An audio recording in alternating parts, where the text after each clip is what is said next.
Chers téléspectateurs, bonjour et bienvenue à cette nouvelle édition de notre programme Autour du monde d'aujourd'hui, lundi 27 février 2017, concernant le continent africain. Et on se retrouve dans quelques secondes.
Et nous commençons notre tour en Afrique avec la Somalie où le Premier ministre Ali Khair a été nommé Premier ministre. Au lendemain de sa prestation de serment ce 22 février, Mohamed Abdullahi Mohamed ou Farmajo, le nouveau président somalien, passe à l'action et nomme Hassan El Khair au poste de Premier ministre. Je l'ai choisi parce qu'il le mérite en termes de connaissances et expérience. C'est un homme honorable qui va travailler avec ma vision. Au centre de notre travail, a ajouté le président Farmajo, il y aura premièrement la protection de la priorité de la propriété publique, deuxièmement un travail en association avec la justice et troisièmement l'aide aux plus pauvres. Khair a été depuis 2 ans et demi directeur du département Afrique d'une compagnie pétrolière britannique. Et à l'occasion d'un remaniement ministériel annoncé cette semaine, le président burkinabé Roch Marc Kaboré a cédé le poste de ministre de la Défense. Le domaine de la sécurité fait par ailleurs désormais l'objet d'un ministère dédié alors que le Burkina Faso a subi depuis 2015 de multiples attaques terroristes. 5 nouveaux ministres font leur entrée dans ce nouveau gouvernement de 32 membres. Anciennement ministre de la Jeunesse, Jean-Claude Bouda, un proche du président Roch Marc Kaboré, occupe désormais le portefeuille de la Défense nationale et des anciens combattants, selon un communiqué du secrétaire général du gouvernement lu à la télévision publique. Les ministres clés, Affaires étrangères, Justice, Économie et Finances demeurent inchangés. Et l'armée ougandaise a déclaré détenir des dizaines de combattants du groupe rebelle M23 qui ont fui la République démocratique du Congo au cours des combats entre les FARDC, forces armées de la RDC, qui ont fait plus de 16 morts. 44 combattants du mouvement du 23 mars, le M23, sont actuellement détenus dans un camp de la police situé dans le sud-ouest de la ville de Kisoro en Ouganda. Selon le porte-parole de l'armée ougandaise, ces derniers ont fui les combats qui ont eu lieu cette semaine en République démocratique du Congo entre les forces loyalistes et le M23. Des combats ont été enregistrés cette semaine dans la ville du Nord Kivu, près de Bunagana, ville frontalière avec l'Ouganda. Les combats qui ont duré 3 jours ont opposé les FARDC, forces armées de la RDC, aux rebelles du M23 et causé la mort d'au moins 16 personnes.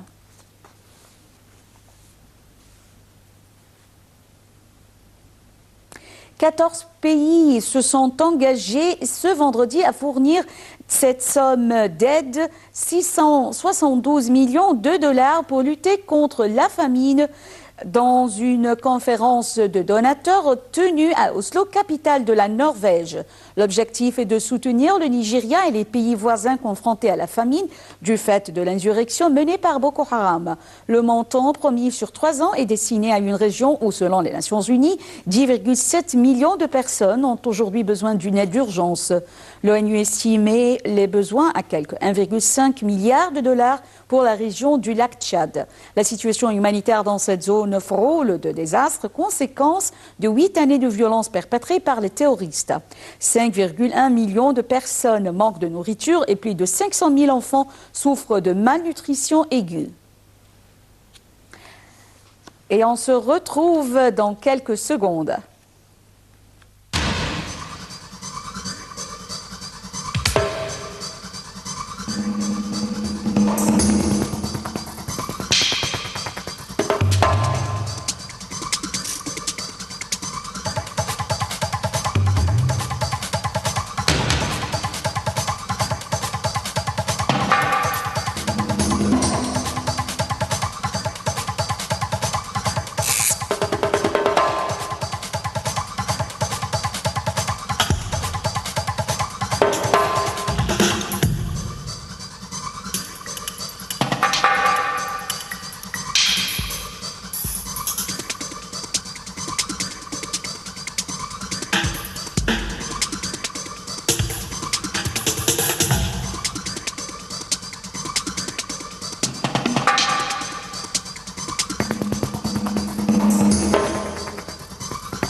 Au moins 7 personnes ont été tuées dans une attaque menée par le groupe terroriste Boko Haram contre un poste militaire au nord-est du Nigeria. Selon un milicien, cette attaque est attribuée à la faction d'Abu Mus'ab el-Barnawi, groupe dissident de Boko Haram particulièrement actif dans le nord du Borno et dont les cibles sont majoritairement des membres des forces armées. Et nous avons avec nous actuellement en ligne Dr Moustapha Tamem, analyste politique. Bonjour Dr Tamem. Bonjour. Bonjour. La lutte au sein du groupe terroriste Boko Haram prend un nouveau virage. Abou Bakr Sheko, leader d'une faction de Boko Haram, affirme avoir tué le porte-parole du groupe. Comment voyez-vous ce nouveau virage au sein de ce groupe terroriste ? Moi, je pense que maintenant, avec tous les dangers qu'on a, seulement pas en Afrique, au monde entier, de ces groupes terroristes, moi, je vois que le monde entier, la communauté internationale a pris des actions maintenant parce que la situation est devenue très, très sévère et on a beaucoup de victimes, comme vous voyez, chaque jour. Alors, au commencement, la communauté internationale n'a pas pris cette matière très sérieusement.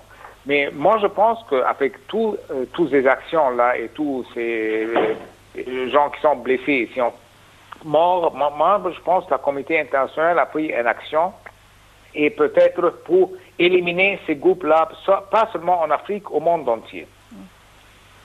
Docteur Moustapha Tamem, nous entendons beaucoup parler de plusieurs factions de l'organisation terroriste, soit Daesh, soit Boko Haram.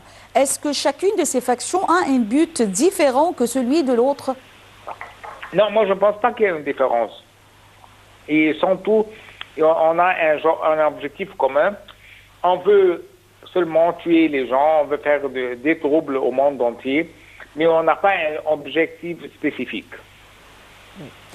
Docteur Moustapha Tamem, analyste politique, nous vous remercions infiniment pour cette explication de la situation au Nigeria et des groupes terroristes Boko Haram ou Daesh. Et nous continuons avec le Cameroun.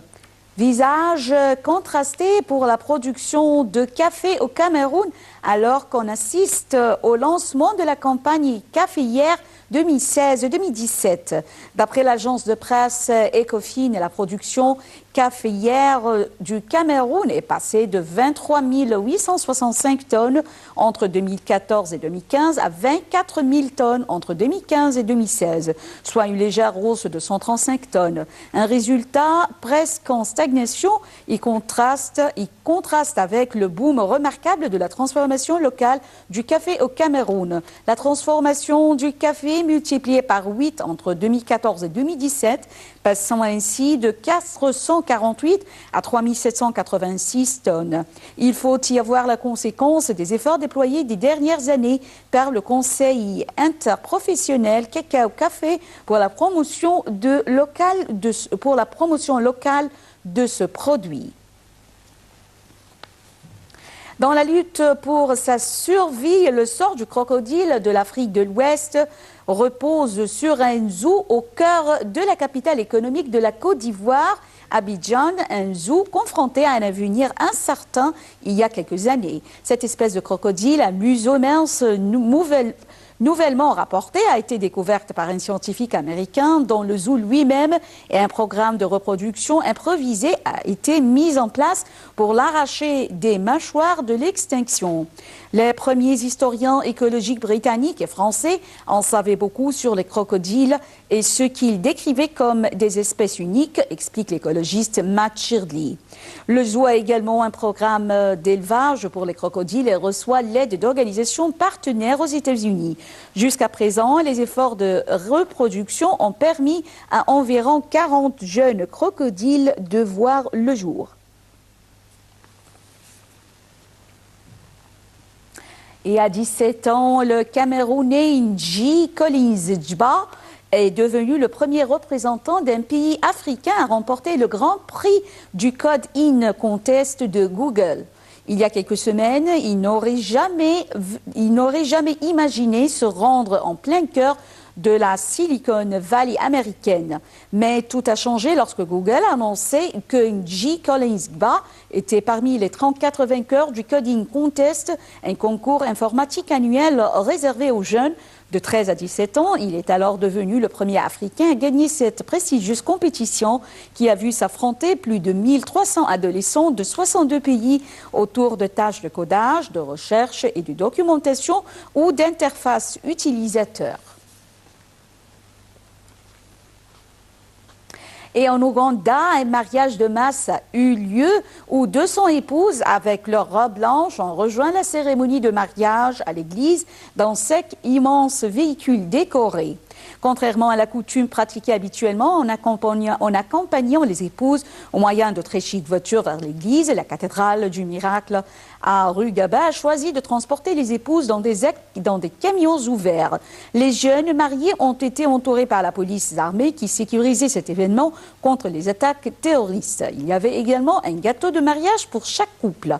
Les dirigeants de l'église ont déclaré que cet événement est le plus grand mariage de masse.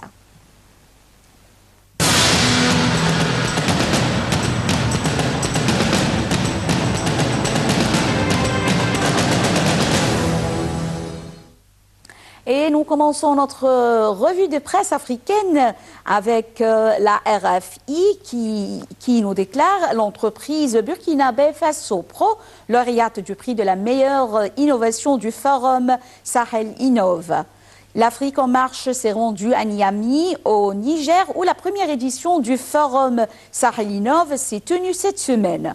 Une rencontre destinée à promouvoir l'innovation et les start-up dans la région sahélienne. À cette occasion, la présidence du Niger a remis un prix de la meilleure innovation. C'est l'entreprise burkinabé Faso Pro qui a remporté la récompense de 5 millions de francs CFA, soit plus de 7 500 €. Et continuons avec la 5e édition du Forum international Afrique Développement. Les nouveaux modèles de croissance inclusive en Afrique.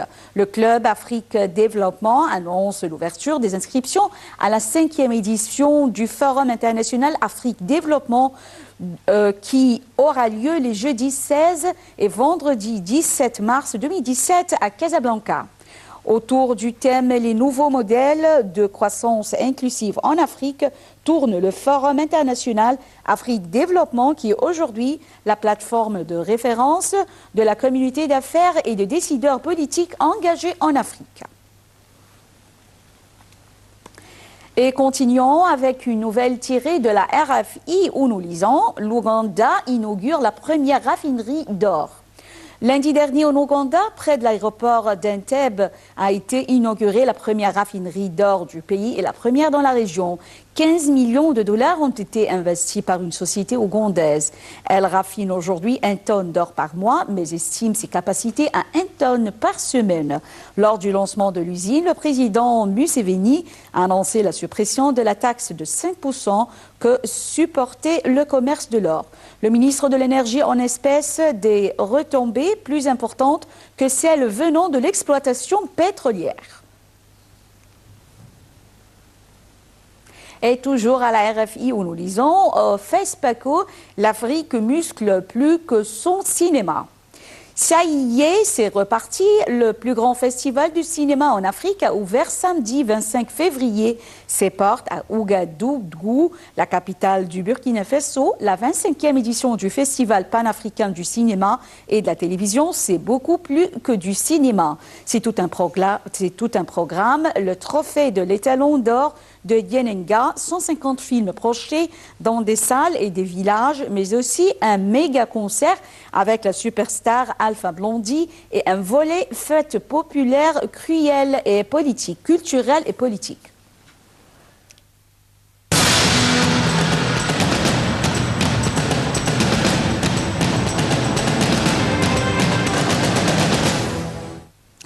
Et au Nigeria, certains jeunes ont trouvé un moyen de faire face à la crise économique due notamment à la baisse de la valeur de la monnaie locale, le naira et la chute des prix du pétrole. Il s'agit de la vente d'insectes et surtout les sauterelles qui est une activité rentable. Plus de détails dans ce commentaire de Shamsenem.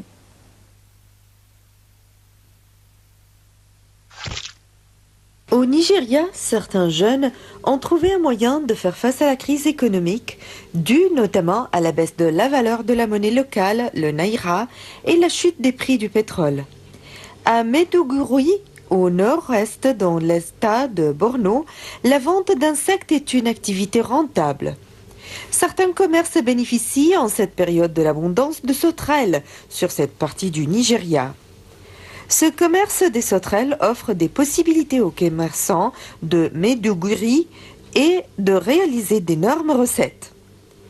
Au Nigeria, certains jeunes ont trouvé un moyen de faire face à la crise économique, notamment due à la baisse de la valeur de la monnaie. L'Afrique n'est pas la seule région touchée des invasions de locustes frappant même l'Amérique du Nord. À cette époque, sévit une espèce de sauterelle connue sous le nom de criquet des montagnes rocheuses. Entre 1873 et 1877, elles font plus de 200 millions de dollars en dégâts lorsqu'elles ravagent le Colorado et le Nebraska. Mystérieusement, l'espèce s'éteindra complètement. Les derniers spécimens vivants ayant été vus pour la dernière fois dans le sud du Canada en 1902. Heureusement, car ces criquets étaient particulièrement voraces et se regroupaient en très grand nombre. En 1874, un essai, donc la taille est évaluée à 513 000 km², ravageait l'ouest des États-Unis. Selon la livre des records, il devait contenir au moins 12,5 trillions d'insectes avec un poids total de 27,5 millions de tonnes. Ces catastrophes étaient complètement imprévisibles. Les essaims semblaient se créer en quelques instants, venant de nulle part et s'évanouissaient encore mystérieusement. Ou environ de 1920, des scientifiques observent que partout où disparaissaient les locustes, des sauterelles apparaître, c'est-à-dire sans elles, les remplaçaient. Après analyse, les experts conclurent que les deux espèces ne faisaient qu'une. Lorsque les pluies abondantes rendent leur environnement idéal, notamment au Nigeria, pour la reproduction des petites sauterelles se muent en grosses locustes ailées qui, affamées, vont par millions au gré des vents. Et maintenant, voyons ensemble une chanson avec la langue swahili et j'espère que cette chanson vous fera plaisir. Asante, kweli we ni Mungu.